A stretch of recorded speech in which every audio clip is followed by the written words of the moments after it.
mula sa salita. Pero sa puso ko, labag na labag yun.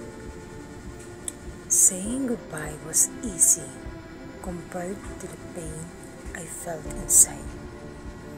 Pinalaya kita ng aking mga salita, pero ang puso ko ay kumakapit pa rin sa pag-asa para sa ating dalawa. Every day is a struggle, pretending to be okay with this decision.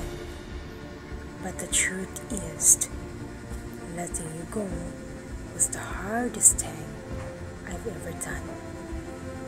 Labag sa puso ko ang mga salitang binitawan ko. Umaasa pa rin ako hanggang ngayon na sana iba na lang ang mangyayari. Na sana panaginip lang ang tayo nagkawalay. Sana nga lang, pero hindi dahil totoong totoo.